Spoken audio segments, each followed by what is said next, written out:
ઈચ્છા છે તો કરી જ નાખીએ. સીધી ભાખરી બનાવીને બતાવું, ચાલો બની ગયું. દોસ્તો રિસ્કમાં હું બહાર નીકળો છું. દોસ્તો આપણા જોગ જ હારા નથી. એની વાઈફે એને એમ કીધું કે તમે બે જણ કરણ અર્જુન છે. તો દોસ્તો આપણે જીમ કરીને આવી ગયા છીએ. અત્યારે આપણે હવે શાક બનાવવાનું છે.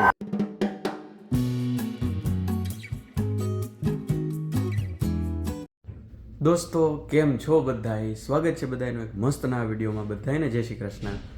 અત્યારે જો ઉઠી ગયો છું, 9:30 થયા છે અને ભાખરી કરવાનું આપણે જે કીધું હતું ગઈકાલના વ્લોગમાં, ઈચ્છા તો અત્યારે છે, એટલે હવે ઈચ્છા છે તો કરી જ નાખીએ. પછી એના જેવું છે કે એકવાર ચાલુ કરશું ને તો જ આવતા બીજી વખતે આપણે હિંમત કરી શકશું. અને એ કે પહેલી વાર હારી થાય તો એટલે હારી જ થશે. યસ, એવા જ જુસ્સાથી ચાલુ કરીએ. અને બસ જો દૂધ ગરમ કરવા મૂકું છું, ભાખરીનો લોટ બાંધવા માંડું અને બસ ભેગું તો નહીં બતાવતો જાઉં, કેમ કે મમ્મીને ફોન કરવો છે. એટલે ચાલો થોડી પ્રિપરેશન કરી લઉં, વચ્ચે ક્યાંય ટાઈમ મળશે તો બતાવું, બાકી સીધી ભાખરી બનાવીને બતાવું. ચાલો બની જાય તો બની જ જશે. યસ, એમ બોલો ને યાર, કેમ બની જાય તો બની જ જશે. યસ ચાલો દોસ્તો, મસ્ત લોટ બંધાઈ ગયો છે. લોટ પરફેક્ટ બંધાવવાનો છે, ખબર નહીં કઈ રીતના. હવે ભાખરી વણીએ ત્યારે ખબર પડશે કે સાચે પરફેક્ટ છે કે નહીં. અત્યારે તો જો અડવામાં તો પરફેક્ટ લાગે જ, જો બરાબર છે. એટલે આ પરફેક્ટ થઈ ગયું છે. દૂધ છે એ ઉફાણે લાવી દીધું એટલે એ ગરમ થઈ ગયું છે. એટલે હાલો હવે મસ્ત ભાખરી વણવા માંડીએ. અને ભાઈ પહેલી વાર હું ભાખરી જાતે એકલો કરીશ, બરાબર છે. મેં ઇન્ડિયા રોટલી કરેલી છે, બરાબર, ભાખરી નથી કરેલી. જોઈએ ચાલો કેવું રહીએ. દોસ્તો આવી કંઈક વણાણી છે આપણી પહેલી ભાખરી, અને બીજા 2 ગોયણા અહીંયા તૈયાર છે. એટલે હવે પહેલાં બધી વણી નાખીશ, પછી બધી શેકીશ. એટલે જો પ્રોગ્રેસ છે ને કંઈક આવો થયો. ડન, ચાલો હું તો ખુશ છું આનથી. દોસ્તો મારી પહેલી ભાખરી છે, અત્યારે શેકું છું ને ફૂલે છે. ગજબ દોસ્તો યાર, અચીવમેન્ટ ગજબ. જો ફૂલી, જો તમને ઊંચી દેખાતી હશે. ગજબ ભાઈ, હાલો બનાવી લઉં. જો આ રીતના વણેલી પડી છે. દોસ્તો મસ્ત 3 ભાખરી વણાઈ ગઈ છે, શેકાઈ ગઈ છે, અને ઘી બી લગાડીને તબાઈ દીધી જો. અને આ થોડી ક્યાંક તમને કાળી દેખાય ને એનું રીઝન એ છે કે પહેલી વાર મેં બનાવ્યું ને એટલે નજર ન લાગે ને એના માટે મેં છે ને એને કાળા ટીકા કર્યા છો. એટલે કોઈ એમ ન કહેતા બળેલી છે એમ. પણ ખરેખર ભાઈ મને મારો પહેલો પ્રયાસ છે ને એ બહુ હદનો ગમ્યો. જો આ એક પહેલી ભાખરી હતી, બરાબર છે, જો આ રીતનું છે. આ બીજી, બરાબર. હા ભાઈ, આ જે મીઠી લાગવાની જ ને મને, એની કોઈ હદ નથી ભાઈ. મસ્ત મજા આવી ગઈ. હાલો ભાખરીમાં સક્સેસફુલ. દોસ્તો મારે જેટલી જરૂરિયાત છે ને એટલું મેં મસ્ત કરી લીધું. જો ભાખરી છે એ થઈ ગઈ છે. આપણે મરચાં છે એ માસીના લઈ આવ્યા હતા ઘરેથી, અને ભાઈ દૂધ ને બિસ્કિટ. હવે મને રોટલી ન આવડે ને તોય મને અફસોસ નહીં રહે, કેમ કે મને ભાવે જ છે ભાખરી ગમે એને ભેગી. એટલે ગ્રેટ સક્સેસ. હાલો ભાઈ સવારમાં આજનો આખો દિવસ મારો આ જ વિચારમાં ખુશ થયા કરશે. દોસ્તો ભાખરી છે એ એટલી મીઠી લાગી ને ભાઈ, ખાંડનો કણય નહોતો એમાં, પણ સ્ટીલ જે એની જે મીઠાશ હતી ને, અને એક ભાગે એનો એવો નહોતો કે જેમાં મને કાચો લોટ ફીલ થયો, વળેલું ફીલ થયું. પરફેક્ટ શેકાણી હતી એમ કહેવાય ને. અને બસ આ જ સક્સેસ છે એ ભગવાન આપણને બધાઈને અને બધી વસ્તુમાં દેતા રહીએ ને એવી જ આશા, કે પહેલી વાર આપણે કોઈ બી વસ્તુનો સાહસ કરીએ અને એટલું સારું થઈ જાય ને ભાઈ, બસ આપણે આપણું બેસ્ટ કામ કરવાનું, બાકી છે એ જોયું જાય. બેસ્ટ કામ કરીએ તો કંઈક થઈ જાય એમ. પછી અલ્ટિમેટલી છે તો આપણા હાથમાં એ જ. પછી બળી જાય તો એ તો એકવાર બળે તો બીજી વાર શીખાઈ જાય કે ભાઈ આ વખતે આ ધ્યાન રાખવાનું એમ. એટલે બસ જો એ રીતનું છે. અને આવી બધી વાત હું એટલે કરું છું કેમ કે હું ભણું છું અત્યારે એથિક્સ. મારે એક સબ્જેક્ટ છે ઓનલાઈન સ્ટડીમાં, જેમાં છે પોલિસી અને એથિક્સનો. તો જો એની નોટ્સ બનાવતો જાઉં છું અને ભણતો જાઉં છું, આ રીતનું છે. ચાલો તો થોડુંક બહુ ભણી લઉં અને પછી આપણે જે જીમ નીચે આજે જે પીઝા પાર્ટીને એવું કંઈક છે, એટલે પાર્ટી એટલે મીન્સ એક સ્લાઇસ જ આપે બધાને, એવું બહુ લાંબુ ન હોય, પણ જે હોય એ બતાવું. દોસ્તો ઘણી બધી વાર ભણ્યું, 3 કલાક જેવું ભણ્યું, અને ભણવામાં મને એક બહુ મસ્ત વસ્તુ આજે મળી, એ હું તમને શેર કરવા માગું છું. અત્યારે હું ભણતો હતો subject information policy and ethics, બરાબર. એથિક્સ એટલે કે આપણે જે આમ અંદરથી આપણામાં જે કેળવાતા હોય ને ગુણો, એ ટાઈપનું કંઈક તમે સમજી શકો.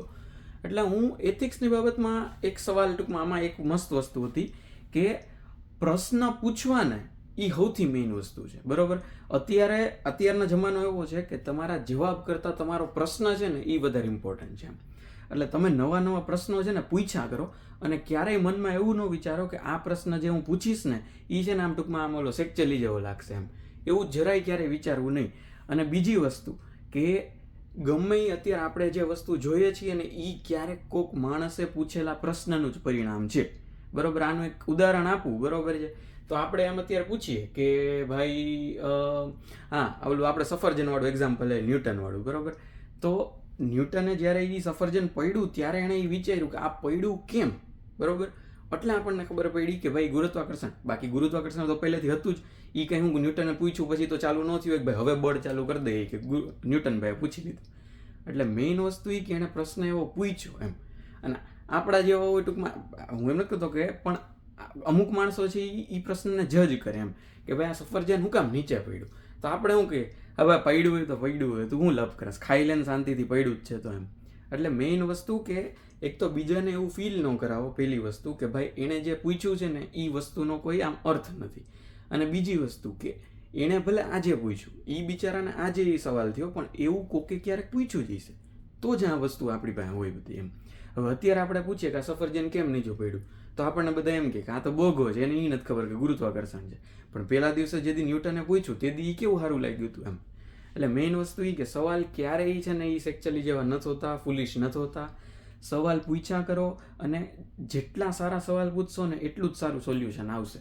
એવું આજે આપણે ભણ્યું. અને ખરેખર એથિક્સના ટર્મ્સમાં છે ને બહુ સાચી વસ્તુ છે. અને એથિકલી એટલે કે તમારે આમ ટૂંકમાં કહેવાય ને કે તાર્કિક રીતે બીજાના કોઈને આ બાબત ઉપર જજ કરવા ન જોઈએ. આ આજની લેક્ચરની શીખ હતી અને થોડુંક બીજું બધું હતું, પણ એ હવે ક્યારેક ક્યારેક આવતા વિડીયોમાં કહેતો જઈશ. અત્યારે હાલો હવે બીજું કંઈક ચાલુ કરીએ, ઘણું બધું ભણાઈ ગયું, થોડુંક હવે મજા કરીએ. હાલો દોસ્તો, જે આ સેમેસ્ટર ચાલુ જ થાય ને એટલે જો આવી રીતના ઇવેન્ટ હોય અને આવું જો આજે પીઝા ને એવી રીતના, એટલે તમારે એક સ્લાઇસ લેવાનું, બધા હારે વાતું કરવાની બેસીને, આવી રીતના બધા કરતા હોય. એટલે આપણે જો એક સ્લાઇસ લઈ લીધી, ચીઝ પીઝા એક જ હતો ઓપ્શન એની પાસે, બાકી બધા નોનવેજ હતા. ચાલો ત્યારે ખાઈને પછી જઈએ દૂધ લેવા. દોસ્તો, રિસ્કમાં હું બહાર નીકળો છું કેમ કે રિસ્ક છે વરસાદ આવવાનું. થોડા નાના નાના છાંટા પડે છે પણ એ ઇગ્નોર કરી ગઈ એવા છે. પણ હવે જો પડશે ને તો ખાબકી પડશે, એવો વરસાદ પડશે. એટલે જો ત્યાં સુધીમાં ઘરે પહોંચી ગયા તો પહોંચી ગયા, બાકી 2 લીટર દૂધનું 2.5 લીટર દૂધ કરીને જાવું આપણે, કેમ કે બાકીનું પાણી મારામાં છે. એટલે જોઈએ, હાલો ફટાફટ ટ્રાય કરીએ પહોંચવાની, દૂધ લઈ અને પાછા ભાગવાની. અને આજે તો એમાં ઓલું કૂપન વાપરવાનું છે. હવે એ વપરાશ કે નહીં ને એ હું તમને એ પતી જાય ને પછી કહું છું. દોસ્તો, આપણા જોગ જ હારા નથી કેમ કે આજે તો આ વોલ મિલ્કનું આખું સેક્શન ખાલી છે. સૌથી નાનામાં નાનાય નથી, મીડિયમવાળાય નથી ને ફૂલવાળાય નથી, આ બધા રિડ્યુસડવાળા જ છે. એટલે હવે આપણે આજે પોઈન્ટ વાપરી નહીં શકીએ ને બીજી શોપથી લેવું પડશે દૂધ. પણ હવે નસીબ આપણા, બીજું તો શું. દોસ્તો, જાયન્ટમાં દૂધ નહોતું, એની બાજુમાં 7-Eleven હતું. 7-Elevenમાં $3.5 ઉપરનું હતું, વાં $2.50થી નીચે છે. તો ખાલી ખોટો મફતનો $1 એને થોડોક દેવાય. એટલે હવે હું આયલો જાઉં છું 40મી સ્ટ્રીટ સુધી. અત્યારે આપણે 35મીએ પહોંચ્યા છીએ. ચાલો, મેં કીધું તો આ બાને હલાઈ જાય બીજું હું. અને વરસાદનું તો કાંઈ લાગતું નથી કે આવશે, હોપફુલી, બરાબર, એવી આશા જ કરી શકીએ આપણે તો. હવે બીજું એ જોઈએ કે હવે હું જ્યાં જાઉં ને 40મી સ્ટ્રીટે, ત્યાં આપણને કેટલાનો ચાંદલો થાય એ જોઈએ. બાકી છેલ્લે પછી ઓલું 2% રેડિયસવાળું લઈને વયા જાવ, બીજું શું. એટલે આજે વોલ મિલ્ક હોય ને એ 3.5% જેવું હોય અને ઓલું છે એ 2% હોય. એટલે જોઈએ હાલો કેવું રહે. જો દોસ્તો, અત્યારે હું પહોંચ્યો છું વાવા નામના સ્ટોરમાં, બરાબર. મને રસ્તામાં આમ હાઈલો જતો હતો ને ત્યાં મને દેખાણું કે આમાં વાવાય છે, તો ન્યાય કદાચ દૂધ મળી શકે. તો આપણે ત્યાંથી ટ્રાય કરીએ. અને આ જે બિલ્ડિંગ દેખાય ત્યાંથી હાલી અને હું અહીંયા આવ્યો છું. અને આપણે આને વાવા વાંચીએ ને અહીંયાના લોકો છે ને આને વોવો કરતા હોય. વોવો આપણે વાવા શાંતિથી આમ પ્રોપર બોલીએ આપણે બારાકસાડી પ્રમાણે, આ લોકો વોવો કરે. દોસ્તો, મેં અહીંથી જ લઈને છે ને આપણે કામકાજ પતાવી દીધું કેમ કે અહીંયા હતું 295નું, આપણે હું વાંથી લઉં છું 250નું, એટલે 45 સેન્ટ મોંઘું હતું. એટલે કે કેટલું આમ $40 જેવું મોંઘું થાય. એ તો ભોઈ રહ્યો હોય, બીજું તો શું. તો બીજો ઓપ્શન નહોતો ટૂંકમાં, 1 મે સુધી જાત તો એ આનથી સસ્તામાં કે એને અરાઉન્ડ જ પડત એમ. એટલે મેં કીધું ભોયરું ભાઈ લઈ લ્યો. એટલે બસ જો લઈ લીધું છે દૂધ. અને આ લાલ ઢાંકણું હોય ને એનો મતલબ એમ કે એ વોલ મિલ્ક છે. બ્લુ ઢાંકણું અથવા તો પર્પલ ઢાંકણું હોય ને એનો મતલબ એમ કે એ થોડુંક રિડ્યુસ્ડ ફેટ છે, ટૂંકમાં ઓછું fat.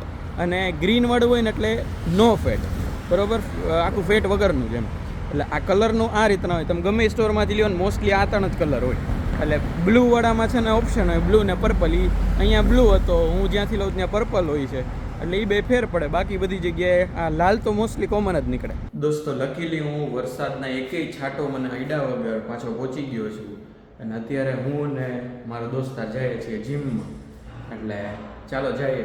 And what reference did she give yesterday for both of us? Karan Arjun. Karan Arjun. એની વાઈફે એને એમ કીધું કે તમે બે છે ને કરણ અર્જુન છો, હું કહું તમને. એટલે એની વાઈફે કાલે એને ફોનમાં અમને બે નહીં કે તમારી બેની દોસ્તી નહીં, આપણે કરણ અર્જુન જેવી છે. હવે આપણે એને પૂછીએ એમ કે what was the thing or the topic that was going on between you and your wife when she mentioned like this? What do you mean? Like why she did this reference, like give this reference? I don't know, she just said it. Oh, okay. It's like just randomly. Yeah. Oh, nice. That's even better. એટલે એને randomly એમ કીધું કે તમારી બેન દોસ્તી અને એ કરણ અર્જુન જેવી છે. ગજબ ભાઈ. હાલો તો આજે છે અમારો ચેસ્ટ ડે અને ટ્રાઇસેપ ડે, તો કરીએ ચાલુ કામકાજ. તો દોસ્તો આપણે જીમ કરીને આવી ગયા છીએ. અત્યારે આપણે હવે શાક બનાવવાનું છે. ભાખરી ઓલરેડી તૈયાર છે, એટલે મસ્ત આપણું જમણવાર રેડી થઈ જાય. ચાલો શાક બનાવવા માંડીએ. અને હારે આપણે દૂધે મેળવવાનું છે ભાઈ. તે દી દહીં થયું ને પછી તો મને દૂધ મેળવવાની અંદરથી ઈચ્છા થાય. આમ એમ ભલ દહીં પડ્યું એક લાઈને એકવાર મેળવી નાખવું એવું થવા માંડ્યું છે. ચાલો તો શાક બનાવીએ. બટાટા લઈ લીધા જ બહાર. દોસ્તો મસ્ત ભાખરી શાક છે એ જો તાકાતવાળું ભાઈ. હા હા હા. ભેગું જો આજે અથાણું લીધું છે મેં, મીઠું અથાણું આપણે જે ગોળ કેરીવાળું જે હોય એ, બરાબર છે. અને આહા છાસ. ચાલો મસ્ત જમી લઈએ અને સામે જો તારક મહેતા ચાલુ કરી દઈએ. દોસ્તો ભર પેટ જમી લીધું ભાઈ. 2 ભાખરી ઉલાડી ગયો ભાઈ. ઓહો, એમાં અથાણું હતું એટલે જે જામ્યું આહા હા, મોજે દરિયા આવી ગયા. અને દહીં આપણે મેળવવા મૂકી દીધું, એટલે દૂધ મેળવવા મૂકી દીધું એટલે દહીં બની જાય એ રીતના. એટલે બસ તો કાલના વ્લોગમાં દહીં જોવા મારું પહોંચી જજો, કેવું દહીં મેં મેળવ્યું છે. ઓકે, હોપફુલી સારું જ રહીએ. પહેલું તો બહુ મસ્ત રહ્યું હતું, એટલે હવે બીજામાં એનો ફાંકો ન આવી જાય પહેલાંનો, એટલે કાલે સવારે હવે દહીં કાઢવાનું છે. એટલે બસ તો કાલે મળશું નવા વ્લોગમાં, નવી એનર્જી હારે ને નવા મજા હારે, નવી મજા હારે. ત્યાં સુધી બધા ખુશ રહેજો. આ વિડીયોને પહેલાં લાઇક, ચેનલને ખાસ સબસ્ક્રાઈબ, યાર સબસ્ક્રાઈબ કરી દો ને, શું વાંધો છે તમને લોકોને, કરી દો જલ્દી કરી દો. હાલો મળશું નેક્સ્ટ વ્લોગમાં. ત્યાં સુધી બધા ખુશ રહેજો, મસ્ત રહેજો, આબાદ રહેજો, હસતા રહેજો અને ખાતા પીતા રહેજો. મળીએ, ચલો બાય બાય, જય શ્રી કૃષ્ણ.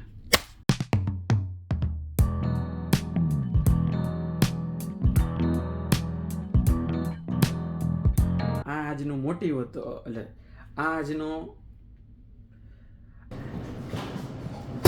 બ્રો